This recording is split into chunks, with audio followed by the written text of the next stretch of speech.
N'hésitez pas à liker la vidéo si elle vous plaît et si vous êtes nouveau sur la chaîne, n'oubliez pas de vous abonner et d'activer la notification pour ne rater aucune de nos prochaines vidéos. On commence.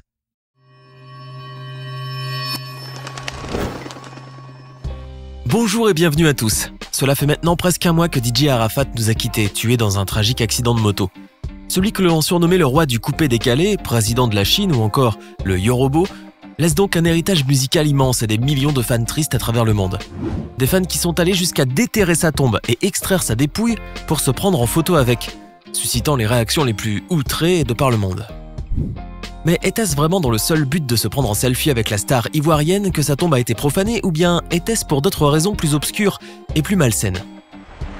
Avant de vous parler de la mort, on doit vous parler d'abord de la vie de ce musicien parti trop tôt. DJ Arafat, de son vrai nom Ange DJ Ouone, est né le 26 janvier 1986 à Cocody, en Côte d'Ivoire.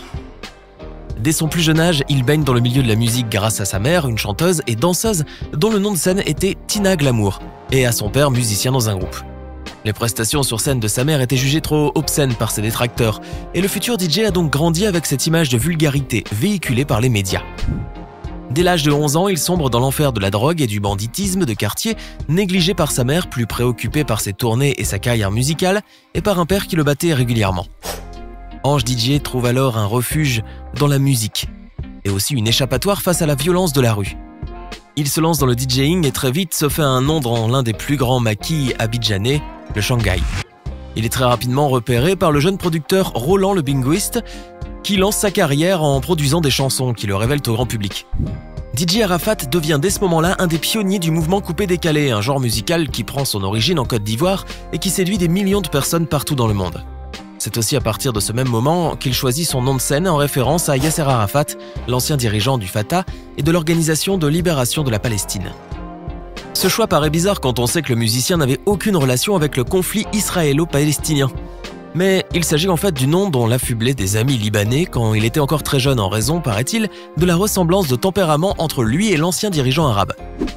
Quoi qu'il en soit, c'est avec ce surnom que l'artiste accédera à la célébrité et très vite le nom de DJ Arafat est inscrit en haut de la liste des hit-parades.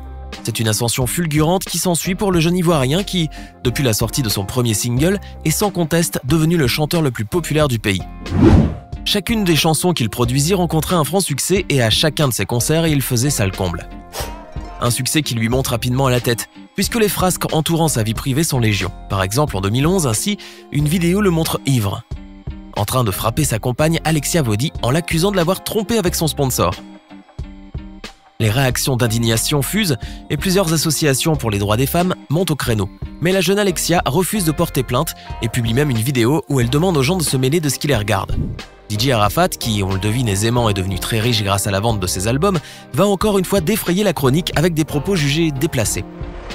Lors d'une émission radiophonique à la station Africa numéro 1 à Paris, il déclare que le métro, c'est pour les pauvres. Une phrase qui lui a attiré sur la tête les foudres des internautes qui l'interpellent sur les réseaux sociaux en l'accusant de mépris envers les gens pauvres, qui constituent d'ailleurs la plus grande partie de son public. DJ Arafat fait la sourde oreille et ne donne pas suite. Il fait encore parler de lui en 2009 pour une affaire de plagiat dont il serait accusé, mais l'artiste n'y prête aucune importance et préfère à l'époque plutôt médiatiser sa rencontre avec un de ses fans les plus célèbres, Samuel Eto'o. L'ex-international du FC Barcelone offre même au chanteur en juillet 2009 une montre de 80 000 € et une voiture de marque BMW. En octobre de la même année, le Yorobo subit un grave accident de moto, le deuxième en l'espace de quelques mois à peine. Il est vrai que son amour pour les bolides à deux roues et son manquement flagrant au code de la route sont légendaires. Cette fois, il s'en sortira après quelques jours passés à l'hôpital et une semaine à peine après sa sortie, en pleine convalescence, il signe un freestyle rageux pour répondre à tous ses détracteurs intitulé « Retour en clash ». Une réponse musicale à tous ses ennemis dont les rangs ne faisaient que croître à mesure que sa célébrité et son arrogance croissaient également. DJ Arafat n'en démord pourtant pas et continue de produire des hits qui sont diffusés sur les radios les plus écoutées d'Afrique.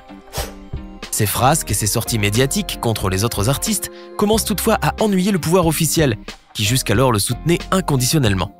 Le ministre d'État, Ahmed Bakayoko, qui avait pris le DJ sous son aile, allant même jusqu'à dire que c'était son père adoptif, ne se montrait plus aussi paternel. Les conflits répétés de la star ivoirienne avec les artistes locaux avaient fait de lui le vilain petit canard et il sentait qu'il n'était plus le favori du ministre. Selon certains Ivoiriens, cet abandon avait été un facteur psychologique probable dans la mort de DJ Arafat, qui se sentait isolé et terriblement déprimé. En effet, le jour même de sa mort, le ministre avait invité tout le gratin musical ivoirien et tous les représentants du coupé-décalé, sauf lui. Le Yorobo, se sentant trahi, enfourcha alors sa moto et fonça sans casque, multipliant les excès de vitesse et les actions dangereuses comme il en avait pris l'habitude. C'est à cet instant qu'il percuta de plein fouet et à une vitesse vertigineuse le pare-choc arrière d'une voiture et se fracassa le crâne. Le chanteur ne survivra pas à l'accident et le lendemain, on annonçait sa mort.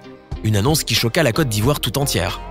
Très tôt, les fans crient au canular. Selon eux, le Yorobo est immortel et ne peut donc pas mourir. Pour certains, il s'agirait d'un coup de marketing pour faire le buzz et l'artiste sortirait du public lors de son enterrement pour surprendre tout le monde. Une cérémonie officielle a eu lieu pour rendre un dernier hommage au chanteur et aura duré toute une nuit, réunissant les plus grands noms de la musique africaine, à l'image du Malien Sidiki Diabaté ou encore le Nigérian Davido. La soirée s'est magnifiquement bien déroulée et ce fut un grand moment d'émotion et de musique. Le dernier hommage fait à DJ Arafat était grandiose et beaucoup de stars avaient tenu à être présentes pour dire adieu au chanteur. Parmi elles, les ex-internationaux de football DJ Drogba et Kader Keita, grands amis du chanteur et qui ont été filmés en train de pleurer à chaudes larmes dans les bras de l'un l'autre. Mais si la cérémonie des funérailles de l'artiste s'est déroulée parfaitement et sans aucun incident, comme le craignaient les autorités, ce fut tout autre chose lors de l'inhumation du défunt. Malheureusement, certains fans inconditionnels qui croyaient toujours à la supercherie malgré les obsèques officielles ont décidé finalement et malgré tout d'exhumer le corps du chanteur pour voir si c'était bien lui. Plusieurs centaines de personnes se sont alors dirigées vers le cimetière de Williamsville et l'ont investi en absence de toute présence des forces de l'ordre. Ce qui suit est une macabre exhumation du pauvre défunt que l'on tire bien malgré lui de son sommeil éternel.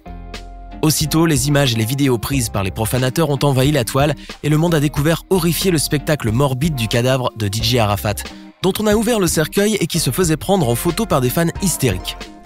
La dépouille était vêtue d'un costume bleu et était pieds nus, et on remarque clairement, malgré la mauvaise qualité des vidéos, le teint cadavérique du chanteur, qui était en pleine décomposition. Les gens qui ont déterré le corps ont dû certainement supporter une odeur incroyablement nauséabonde, mais cela ne les a quand même pas empêchés de poursuivre leur funeste dessein. Tandis que certains se prenaient des selfies avec le défunt roi du coupé-décalé, d'autres le touchaient, peut-être pour s'assurer encore plus que c'était vraiment leur idole qui avait été mis ses pieds sous terre. La profanation a bien duré au moins 1 heure, au vu de la quantité de photos et de vidéos partagées. Et ce n'est que bien trop tard que les forces de police sont intervenues et ont dispersé la foule à l'aide de grenades lacrymogènes. 12 personnes sont interpellées et la police a lancé un appel à témoins afin d'identifier les fauteurs de troubles. Cette histoire a choqué la Côte d'Ivoire et certains ont affirmé que la profanation de la tombe de DJ Arafat n'a pu se faire qu'avec le laxisme des autorités ivoiriennes qui savaient bien que sans protection, le cercueil ne serait pas à l'abri des fans prêts à tout. Certaines personnes avaient même publié des photos où ils annonçaient leur projet de déterrer le corps de leur idole après son enterrement. Le ministre de la Défense, celui-là même qui se disait le père adoptif du chanteur et qui pourtant l'abandonna quand le vent commença à tourner, affirma que les actes qui s'étaient produits après l'inhumation étaient l'œuvre d'individus isolés et manipulés. Que voulait-il dire par là? Manipulés par qui et pourquoi? Le mystère ne fait que s'épaissir et à l'heure actuelle, aucun élément n'a encore filtré. Tout ce qu'on sait pour le moment, c'est qu'une enquête est toujours en cours afin de situer les responsabilités et qu'il est encore trop tôt pour porter des accusations. N'oublions pas qu'à cause de ses animosités envers les autres artistes et des joutes verbales auxquelles il aimait s'adonner dans des vidéos sur Facebook, il s'était fait beaucoup d'ennemis. Peut-être qu'ils auraient voulu se venger de lui en montrant aux millions de fans le cadavre de leur idole qui se croyait immortel et quasiment invincible. Il n'est pas impossible non plus qu'il se soit fait déterrer par des personnes adeptes de sorcellerie qui auraient pu croire que toucher l'idole du pays leur apporterait quelques bienfaits. À moins que ce ne soit tout simplement que des fans méfiants qui ont eu besoin de voir pour croire. Nous le saurons certainement bientôt. Toujours est-il que DJ Arafat est bien mort et enterré cette fois, et on espère que désormais tout le monde en est bien convaincu, surtout ses fans. Alors que pensez-vous du tragique destin de DJ Arafat qui a vécu adulé et mort persécuté par ses fans? Donnez-nous votre sentiment dans les commentaires. Sinon, si la vidéo vous a plu, n'oubliez pas de mettre un pouce bleu, de vous abonner et de la partager avec vos amis. À demain, même heure, même chaîne pour une nouvelle vidéo.